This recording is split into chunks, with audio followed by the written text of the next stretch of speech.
think when you said news and politics, I thought of something.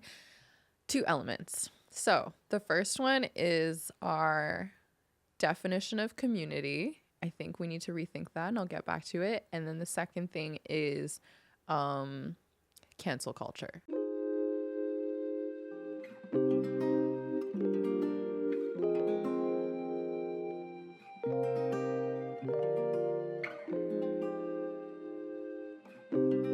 Good evening, Toronto. You're listening to Lovers Rotation here on CIUT 89.5 FM, the one and only sound of your city. Welcome back and welcome home to your soulful sanctuary. Toronto's home for everything R&B, Afrobeats, dancehall, Afrofusion, soul, everything in between as well. We're here to bring the soft sounds for the soft hearts, and my name is Aisha. I'm your host tonight, and we've got some real ones here in the room, as usual. Only real ones here on Lovers, but obviously I have my beautiful co-host to the left of me. Hello and good evening, Toronto. It's your girl T, Tella. And today we are joined by the beautiful, the creative, the eclectic SAPPE. She is a DJ, a curator, an event coordinator, just a multi-hyphenate, but I'm gonna let her break it down for you guys. Hi, my name is SAPPE. I am a DJ. I am an event coordinator, as mentioned, an artistic program coordinator. So I wear multiple hats, and Toronto born and raised. And so my music reflects my background, where I'm at, etc. But we'll get into it. Right, I'm excited. And she curated a very, very special mix for the Lovers audience tonight. So tell us a little bit about this mix and sort of what you want to play for our audience today. For sure. I curated a mix that takes us on a journey. There's some soul in there. There's some calmer beats, some R&B. And then we culminate at the end with some piano mixed in with some R&B. So I will feed you guys some great, great sounds. We're eating good, guys. Yes. We're eating good today. So with that, we're just going to jump right in because as you guys know, we got a lot to play and a lot to say. So just sit back, relax, and enjoy the mix here on Lovers Rotation.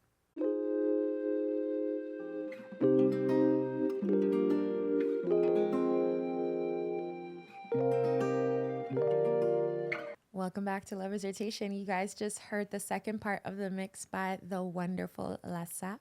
And now we're going to get into sort of the events you have coming up, what inspires you to do your events, just like how you live as an event queen. So we're going to start off with, tell us about like what you feel is like your first like breakout event and what sort of injected that energy in you to sort of like, okay, this is something that I want to do because I think we throw events and also like I do events for work as well. And I think that there's just like a certain moment sometimes the first time you do an event and you're just like, okay, no, wait, this is nice. And I like this. And this energy is great. And I want to keep it going. So tell us a little bit about that experience for you. Does the event have to be in Toronto or in Canada? You know what? Let's say Canada. Whatever whatever felt real for you. So the time is COVID. Everyone is inside and scared for their lives. Yes. And community is getting a little bit convoluted and disconnected. And so in comes the opening of doors, summer 2021. So that's when I made a lot of connections, I'd say, with like the Afro diaspora community in Toronto. So fun fact, I actually went to university in Ottawa. I went to Ottawa. I studied international development with a minor in political science.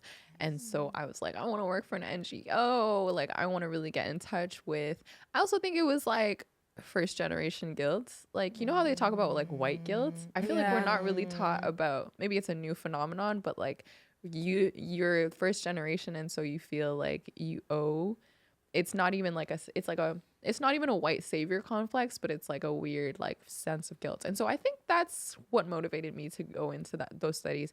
But sorry, so did you have have you been back home before? Yes. And like, does that, because I feel like when I go back home, that's when that first generation guilt really hits me. And I'm just like, all right, I guess I'm gotta move here. I gotta do something. I gotta do something. So I think for a lot of people, especially when you go back home and you see and you're just like, well, I get to just go back Mm-hmm. over here and like, you know, and not that life is easy here, but sometimes it's just like you feel that privilege in you. Sorry, side note, I'm just like, that is a real thing. Real That's a thing. real thing. I but- actually, I completely agree. And I'm starting to validate that feeling of like feeling that guilt, but also understanding that it's like not something that I chose, but it's like also being aware of the privilege, like you mentioned. So yes, I did go back home a few times, back in like 2017 until 22, 23, I think. I'm trying to go back in the next year or so.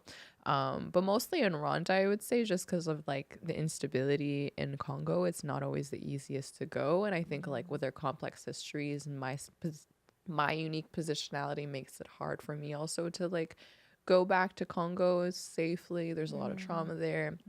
We won't get into it, but yes, the privilege was definitely felt. And I think also my family, because they were mostly in Congo and then post genocide went there as well, it was like we're all collectively rebuilding. So it did feel like everybody kind of, they were encouraging people to come back and help rebuild the country, but it was also a sense of like, what is my place here? Like how much do I want to contribute? How do I want to contribute? And like being aware of what the implications were. And like, I think what I've learned in the past 5-10 years is that my local contribution can have a ripple effect as well. And that like on a microcosmic level, I can still impact change. And I think it sometimes feels more rewarding that way, I think. And so that's why when I post-COVID 2021 summer, when I met up with all these Afro-diasporic youth like myself, we thought, okay, let's create our own movement and let's feel a sense of belonging amongst each other. And so music was one of those tools of connection. And so a lot of parties were really like organic, and people were just coming out and like being like, okay, I want to connect with my fellow Africans. And so I met a lot of cool people there, and I wanted to dibble dabble in DJing. Like I had made mixes before, and like I did a lot of like music research. And so I got in touch with a few people, notably the creative director of Sample Chief, and he was like, oh, like I want to run an event here in Canada. And so he was like, oh, how about Montreal? I was like, no way. Like my uncle actually owns a gallery in Montreal. He's from Congo as well, like on my dad's side. And so it's called Afro Musée. It used to be Espace Mushagolusa. And so we hosted like a screening of a documentary about Manu Dibango, the saxophonist from Cameroon. And so it was really cool, like the music educational, the nerdy side that I had always like kind of invested in, mixed in with like the music, and I DJ'd a bit. It was like that and an outdoor space. So just seeing people pass by and like feel an appreciation for the music, it felt very validating. And it was like in the midst of like the jazz fest there. So it was like, wow, I see myself in this like building of events, and like maybe this could be my career and my impact in the world. Wow. Yeah. Wow. Beautiful. Honestly, what a journey. Thank you. Especially like I think like considering to your background and that transition, that connection you had to trying to like rebuild community for yourself, I think is so important, especially in Toronto, where we all come from very different backgrounds and our parents' community isn't necessarily our own, right? So there's that element of trying to create your own space with people, exactly your own lane with like people that you relate to. So I think that's really beautiful that you were able to have that first experience and even like continue that now with like creating your own essential, like your babies, right? Like yeah. So I guess tell our audience a little bit, the lovers listening, about what that was like with like Pata Pata, and then also with where people stay at. Yeah. So actually I think it was like, so post-COVID, it was like this beautiful celebratory season of like, oh, we're coming out, we're connecting. And I think like I think we were just so happy to be together that we didn't necessarily like filter in or out the elements that we liked about like being in communion. And so I think that bred a lot of like different energies that we just kind of like, we're so happy to be outside that we're like, we'll just take anything.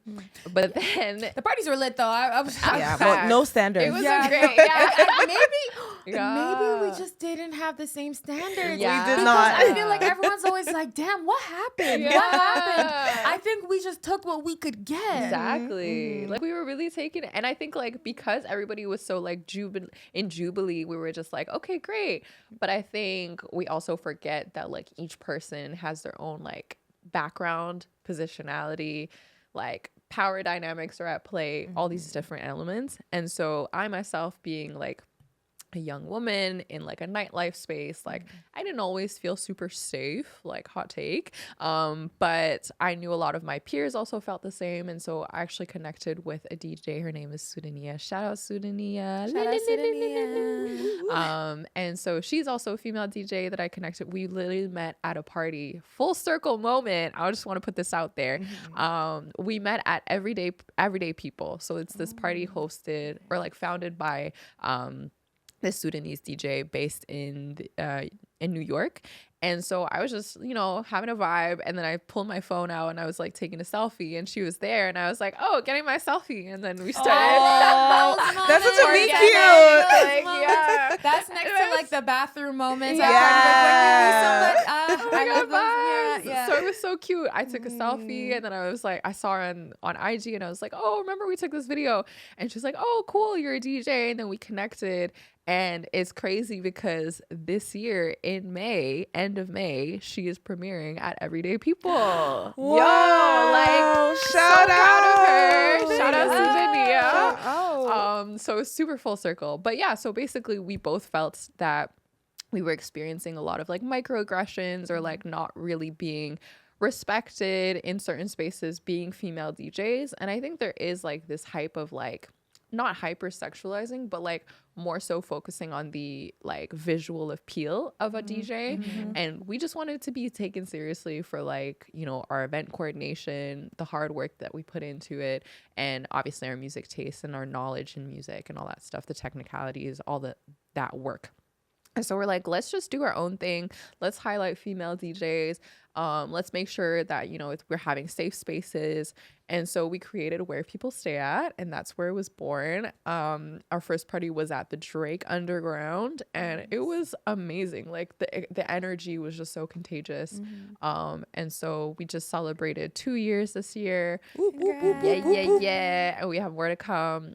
In June, we are taking over Ode Hotel. So for Dundas West Fest. Love that. Yeah, we love Shout out to that. Love you, Nick. Yep. Oh yeah, true. Shout out Nick.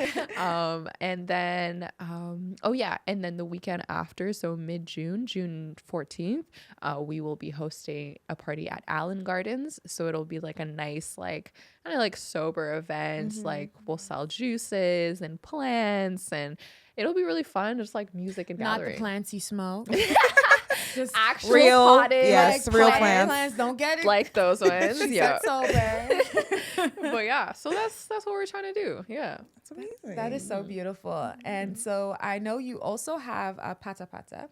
So tell us about that event and why did you name it Pata Pata? Is it sort of, I don't know, does that mean something? Yes. Or because when I hear Pata Pata, I'm just like, oh, Ooh. I don't know why. It's just like, it's like a sound Yes. association in my head. It's just like, Yeah. I don't know. Pata. Yeah, you know, so tell us about that one Of as course. well. So Pata Pata is, I believe, a dance. So it's from South Africa, and it's like, it means like touch. I think it was It's a onto something. Guys. yeah, see what I mean? So it even sounds like pata pata.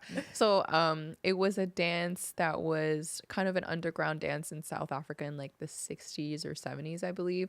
And obviously because of like apartheid and stuff like that, there were a lot of restrictions on Black populations in South Africa. And so it was really underground, I think borderline illegal.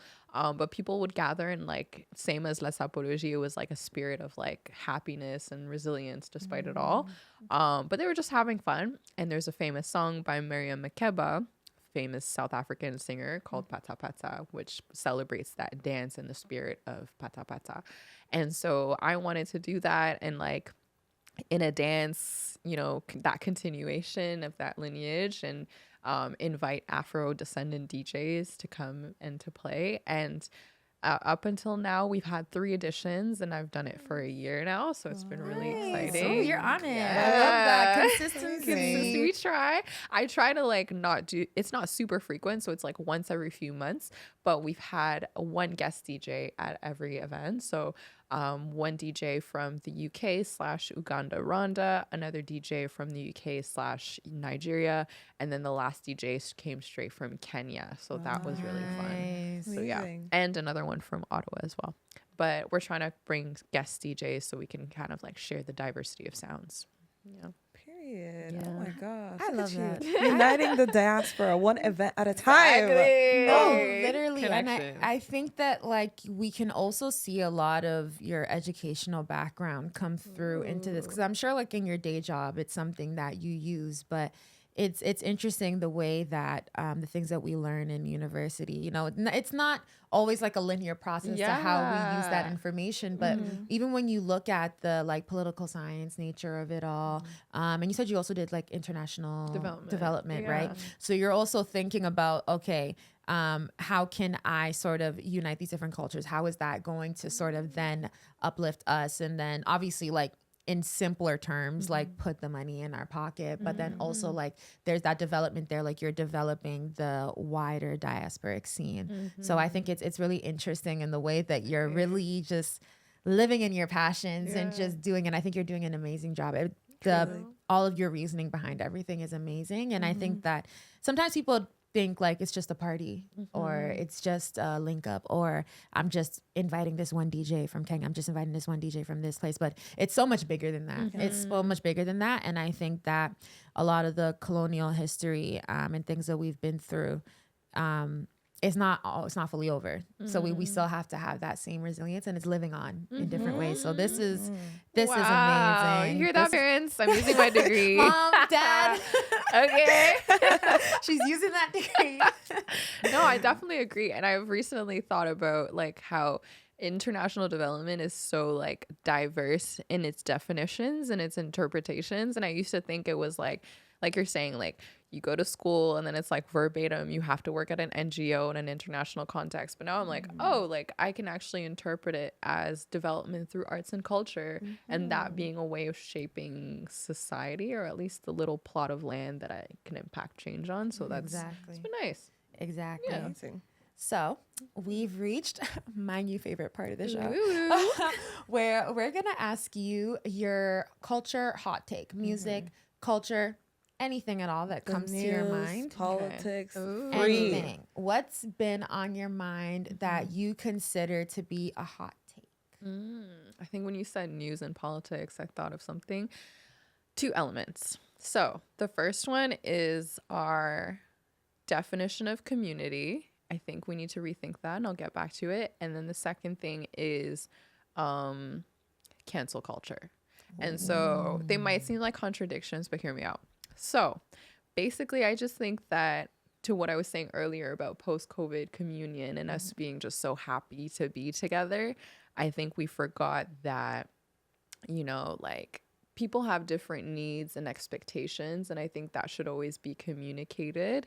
And sometimes it gets lost in the sauce for the sake of like creating a vibe. And some people put more intention into it, and some people, you know, put more vibes into it. And like none of them should be, you know, punished for either ethoses, I guess you could say.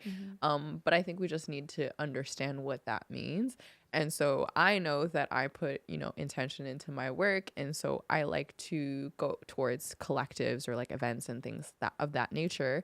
But I think like sometimes we think just because you have an audience member that they're your community, and we forget that this is still like a lucrative business. This isn't an industry. And so sometimes they could just be your patrons.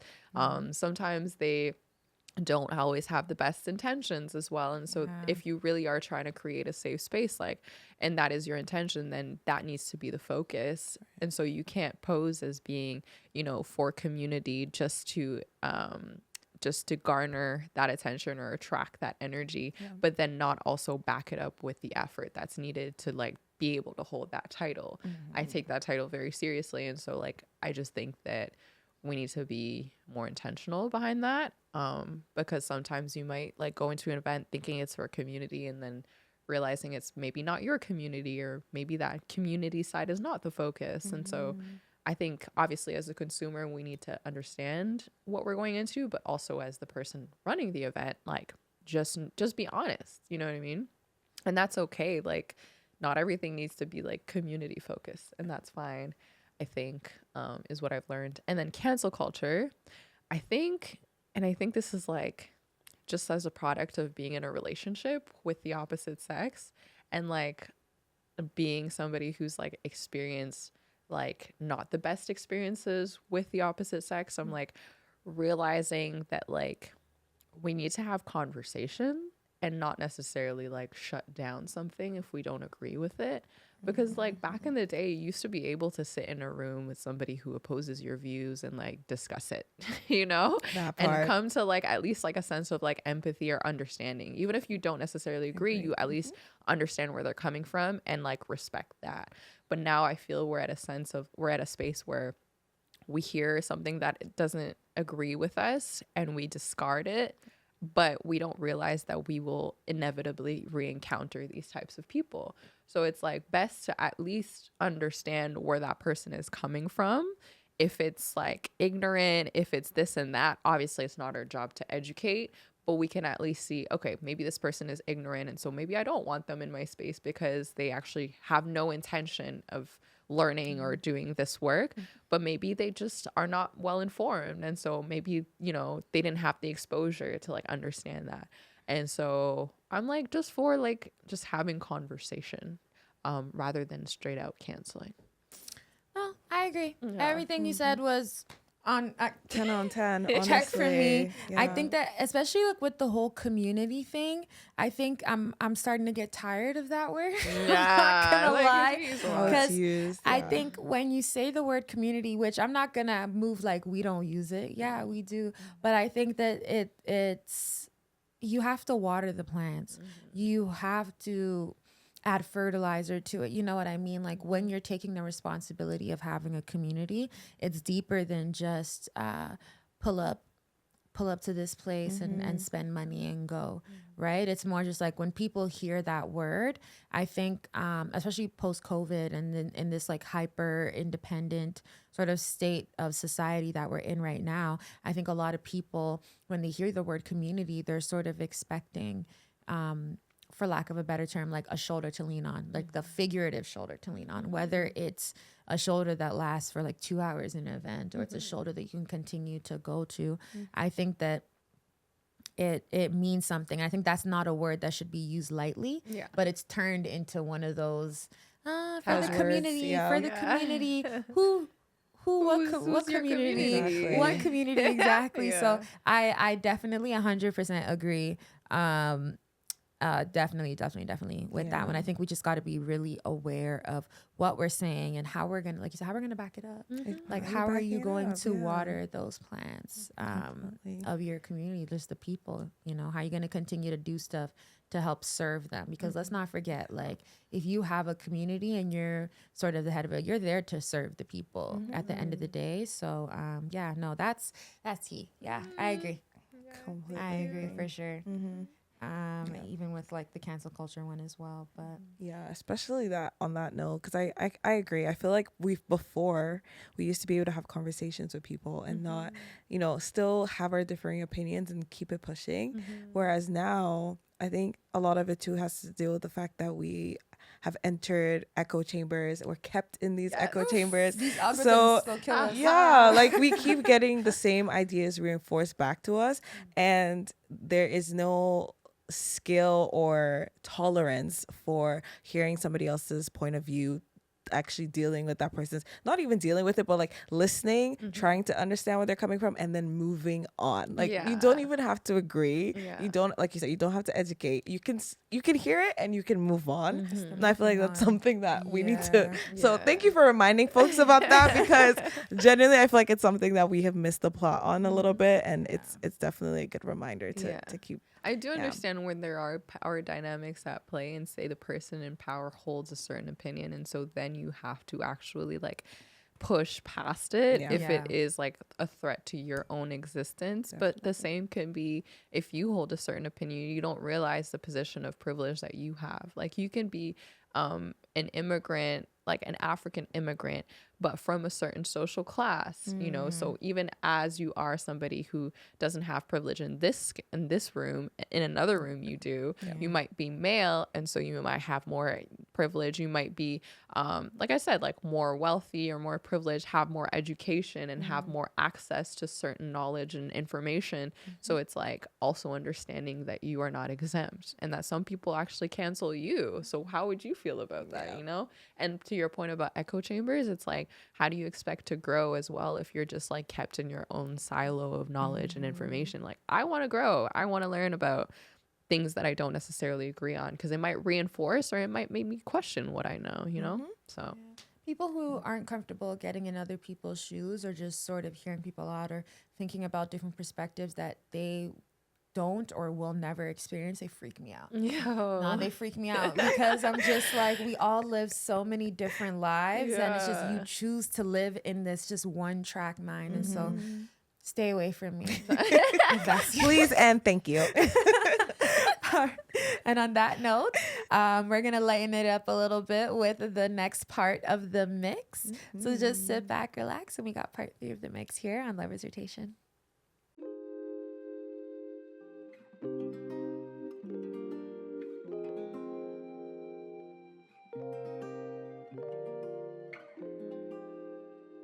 Welcome back to Lover's Rotation. We're here with the one and only SAPPE.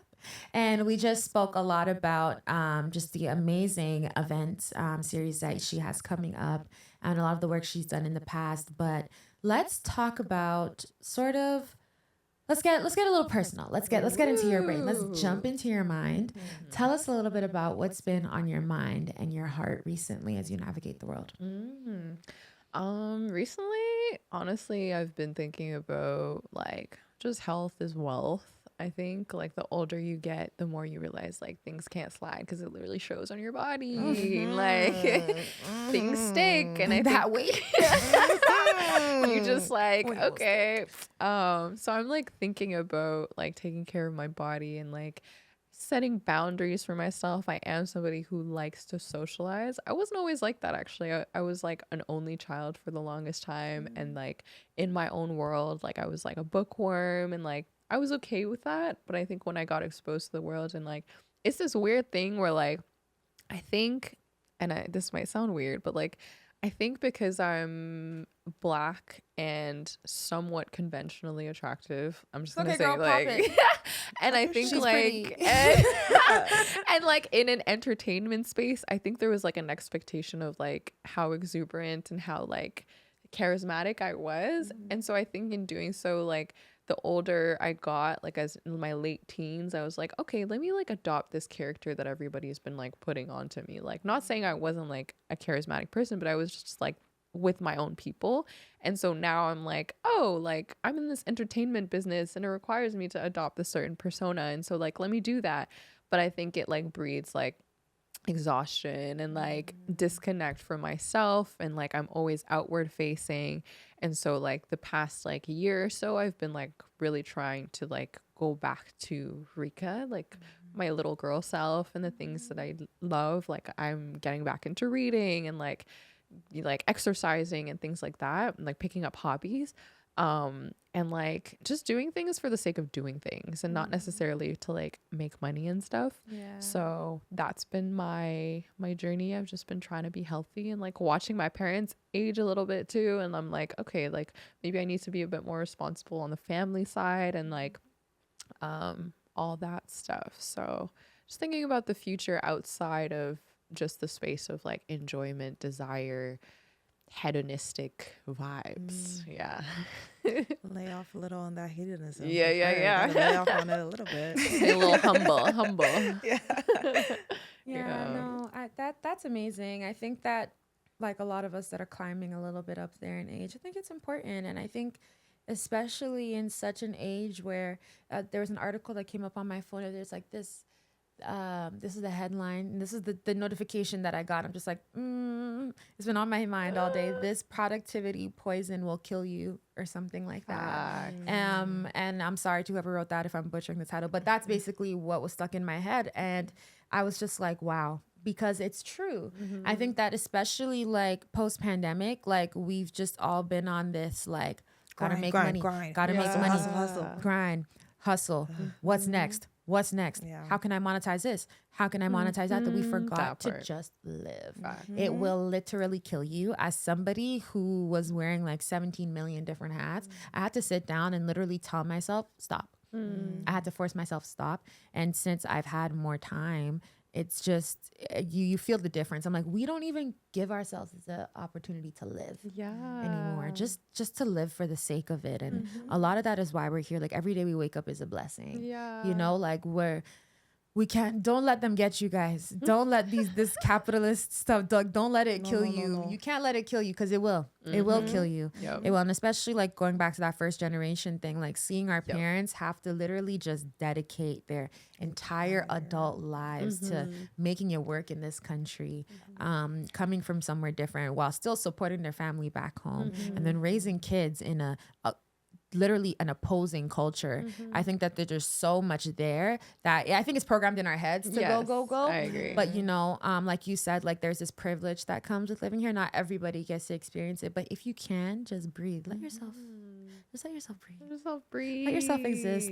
Read that book. Go smell the flowers. Take a stroll. You know, like walk down the street. Exactly. Don't go on TikTok. Play some music. Like, you know, enjoy like your life. You know, call your friends. You know. Do things like that. I think that's the kind of stuff that we gotta get back to doing. And I was also gonna add what you said reminded me, like, yes, I feel like it's like that survival mode.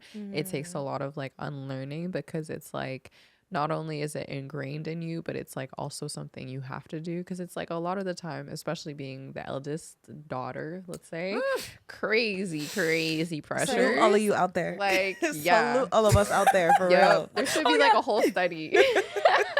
There should be. We're in the house representing all the eldest daughters of African households. It's just like we don't really realize the pressure that we take on, and sometimes it's like they don't realize, and like, especially because I have a big age gap with my siblings, and so sometimes when I was younger I was like, oh, I feel like a second mom. Like now they're a bit older, so it's like I'm more of like a mentor. And my mom never put that pressure on me to like hold that role. I think it was like myself feeling that internal a responsibility. So I'm trying to let go of it. And like I've been listening to like Michelle Obama and her brother Craig's podcast. The clips I've watched the clips so far, but it's really good. It's been teaching me a lot, and I think like she's so like patient with herself, and like the way that she educates her daughters too is like, okay, I went through the pressures of it, and like I had to do some unlearning, so like you don't have to go through it. And it's like, I think it's just like generation after generation. Like my mom's going through the whole like unlearning and like taking care. She's always taking care of herself, but I think like now she's like, okay, I need to set boundaries. And in doing so, she's allowing me to set my boundaries. And like, so it's like we're all teaching each other, and like the older you get, the more you realize that your parents are just people. And they, you know, like at my age, we were just talking to my mom, and she's like, at my age I was getting ready to immigrate to Canada.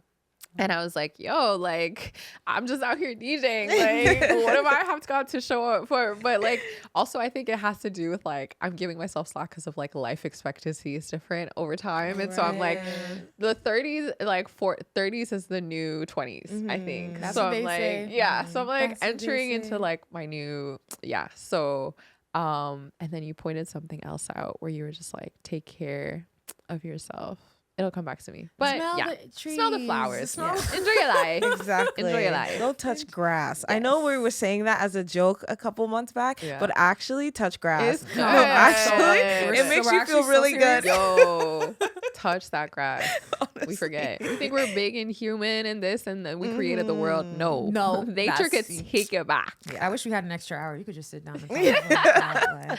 But what is next for SAPPE? What is next for you besides all of the exciting events that you have coming up in June and the end of May? Like, what do you see for yourself in this career? Without saying too much, because evil eyes real. And keep on watching. I didn't even think of that, but true. What are some of the things that you see for yourself? Yes. I definitely want to expand my technique as a DJ. I think because my focus is often split in like the event coordination and the DJing. So I don't think I'm enhancing my skills as much as I would like to. I would love to learn like scratching and like vinyl DJing eventually, perhaps, and like just enhancing my music knowledge, I guess. But also like branching out and seeing different formats of events, so not always music focused, but maybe different mediums. I'm thinking like long term, maybe like doing like festivals or whatnot. So it could be nice to like scale up with intention, of course. And then maybe going back home and like getting a good grant and like doing a project that can create that bridge between back home and here. So yeah, and maybe like getting my master's in something. I feel like I need to educate myself a bit more. There's a Yeah. certain point in feeling time that. after getting your Yeah. bachelor's degree. I think I'm reaching that point. I'm Me just too, like, yeah. I'm I like, did the living. I want to study. Give I'm me like, something. I miss the books. Yeah, Yeah, I miss the same. books. I'm like, I think it's master's o'clock. Yeah. It's not even just like the education. I think it's like the time dedicated just because I could educate myself all the time, Yeah. but it's like in one specific Like, time, space zone. setting. and everybody can leave you alone because Right. like Like, she's doing her master's. exactly. Like, And once you're she's in your okay. master's, you can really refine, especially in just like I keep Yeah. thinking about it because I studied media. I'm just okay, but I really want to like focus Hone in in. on this, and then like there's so much more you can do. But you know, in this life, you gotta work. So sometimes it's like that balancing act might be difficult. But Definitely. More to Yeah, come. that's a lot of exciting stuff then that Thank are you. ahead of you, and we are so happy that you joined us. Like, this was such an amazing conversation, and I'm sure our audience enjoyed listening not only to us yapping but also to the amazing mix that has been just running through. But yeah, plug your socials. Where can our lovers find you? Of course. So I go by LaSappe. So that's LA.SAPPE. So the OG LaSappe. And I'm working on my website. So maybe I'll have a link up there. But for now, LaSappe. You can follow me on SoundCloud. Same LA.SAPPE. So see you soon.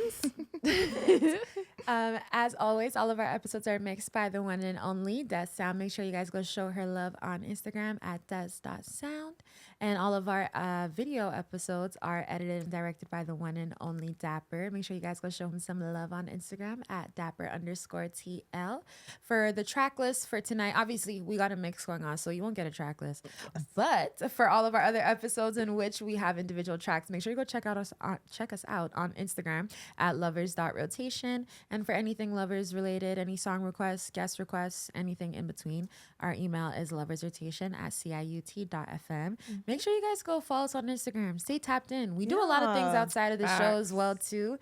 If you want to come live life, touch grass, smell the dirt, whatever, come do it with us because we got a lot going on outside of the show. But yeah, regardless, once again, thank you so Thank you for much to having me. us. Shout outs to this wonderful team. I think it's so important to have radio shows and these platforms. So shout outs to you guys for all your hard work. Shout out to you for just being so wonderful. Like you put such a great aura in the room. But we're gonna get you guys into the last track of that mix. Once again, thank you so much for tuning in. And as always, make sure to stay connected, stay safe, and smile. Have a great night. Bye.